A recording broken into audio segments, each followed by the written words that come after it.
ध्रुव, अरे चाची आप यहाँ? उम्मीद है मैंने तुम दोनों को डिस्टर्ब तो नहीं किया होगा। अरे बिल्कुल नहीं चाची, मुझे तो बहुत अच्छा लगा आप यहाँ आई। नमस्ते चाची जी।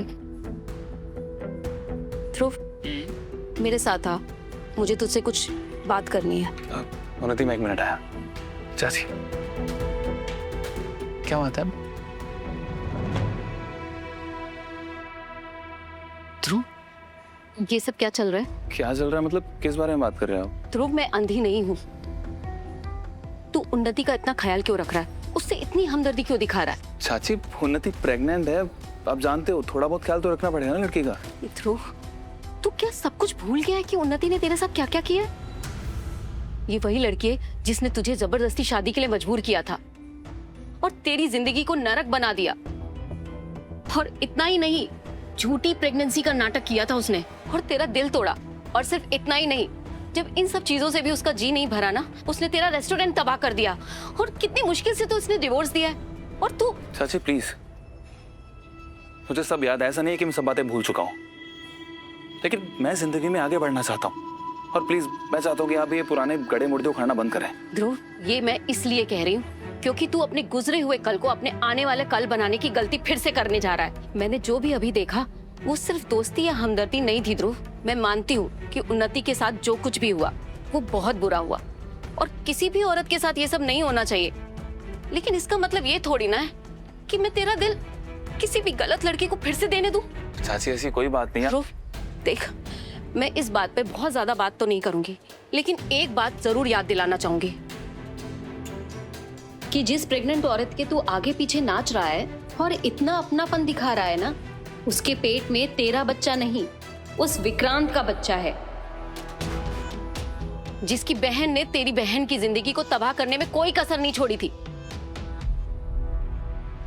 एक बात को ध्यान से सुन, तू जब भी उन्नति के आगे पीछे नाचे, उसकी जरूरतों का ख्याल रखे, तो इस बात को अपने दिमाग के किसी कोने में जरूर याद रखना, समझा? चाची देखिए, आप मेरी बात समझने की कोशिश तो करिए। मैं ध्रुव, अब मैं इस बात पर और बात नहीं करना चाहती और न बहस करना चाहती हूँ। ये ले चेकबुक जो तूने मंगाई थी और जल्दी से अपना काम पूरा कर, मुझे घर निकलना है। ये ले। ठीक है।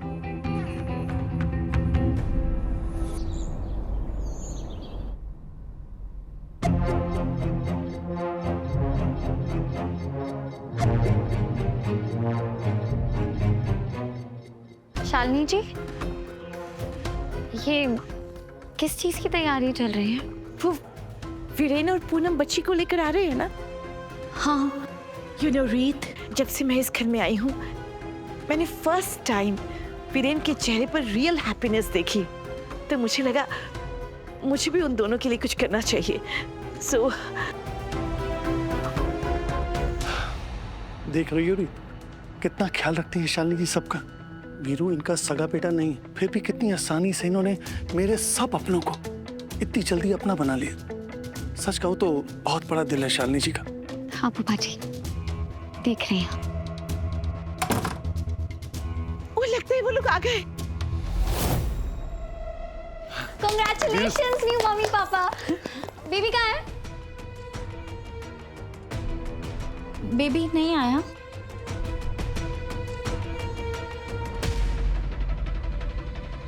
भाभी,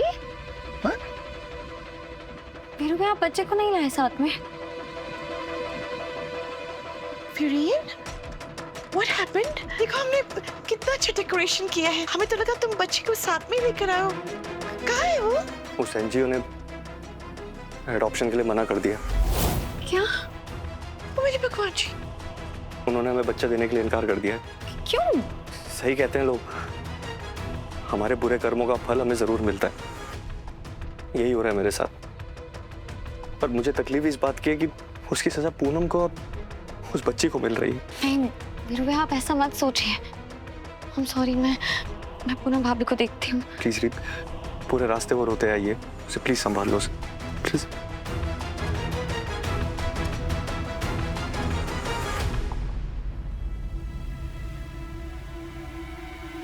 ये तो बहुत बुरा हुआ। मेरे भगवान जी।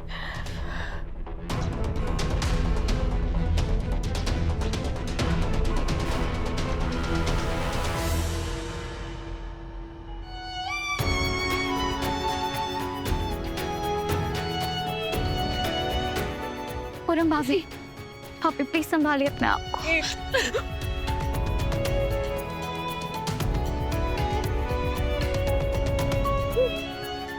नहीं पूनम भाभी, संभालो अपने आप को। क्यों रीत, बोलो ना, क्यों जिंदगी मेरे साथ इतनी बेरहम है? क्या मेरी किस्मत में कभी माँ बनना नहीं लिखा? नहीं भाभी, ऐसा बिल्कुल नहीं है। आप बहुत प्यारी माँ बनेंगी और ये बात सब जानते हैं। इनफैक्ट वो बच्चा भी जान गया होगा। उसने जाना था रीत, मैंने उसे अपनी गोद में लिया था, मैंने उसके साथ वो गहरा रिश्ता महसूस किया था। मैंने पीयू की आंखों में देखा था रीत, वो हमारे साथ घर आना चाहती थी। वीरेन जी, वो इंसान जो किसी से इतनी आसानी से कोई रिश्ता नहीं जोड़ते, वो उसके साथ एक नया रिश्ता जोड़ने की कोशिश कर रहे थे। पहली बार मुझे ऐसा लग रहा है कि मुझसे ज्यादा वीरेन जी को दर्द पहुंचा है। मुझसे ज्यादा वो टूट चुके हैं और मैं ये नहीं देख सकती। नहीं भाभी, सब ठीक हो जाएगा। लेकिन ऐसे आखिरी में आके एनजीओ वालों ने मना क्यों कर दिया? अडॉप्शन के पेपर्स तो कब से डले हुए थे ना, और आपकी सारी डिटेल्स थी उनके पास, तो अभी तक उन्होंने बैकग्राउंड चेक क्यों नहीं किया? अभी तक वो चुप क्यों बैठे थे? मुझे नहीं पता रीत, मैं बस इतना जानती हूँ कि मैंने और वीरेन जी ने पीयू से वादा किया था कि मैं और वो उसे इस घर में लेकर आएंगे, और मैं और वीरेन जी वो वादा पूरा नहीं कर पाए।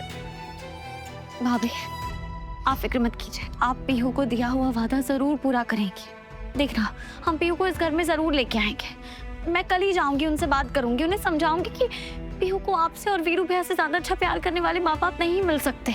उन्हें ये बात समझनी पड़ेगी भाभी। ये लड़ाई हम लड़ेंगे और हम जीतेंगे भी इसमें, आई प्रॉमिस यू।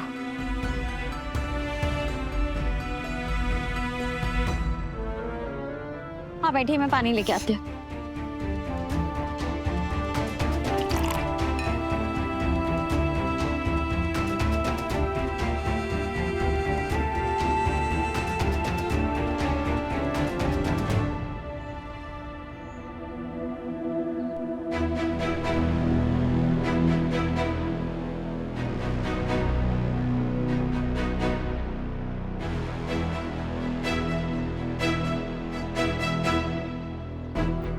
वीरेन, बेटा, तेरी आंखों में मैं आंसू नहीं देख सकती बेटा। तो ऐसे सोचता कि शायद वो बच्ची तेरी किस्मत में नहीं लिखी थी। लेकिन पता है खुशी की बात क्या है? ये शालिनी बन के ना इस शहर के जितने एनजीओ है ना, उनके साथ मेरी पहचान हो गई है। मैं तेरे लिए हर एनजीओ में जाकर ट्राई करूंगी, तुम देख। बस करो माँ, पराया बच्चा कभी अपना नहीं होता। ये लोग बड़े होकर खुदगर्ज हो जाते हैं, माँ बाप का त्याग कर देते हैं, पूरा वंश खराब हो जाता है, विरासत का सत्यानाश हो जाता है। अरे एहसान फरामोश निकलते हैं ये। शादी करके या तो तुम्हें घर से बाहर निकाल देंगे या वृद्धाश्रम में भेज देंगे। तुम्हारा अंतिम संस्कार तक नहीं करेंगे ये।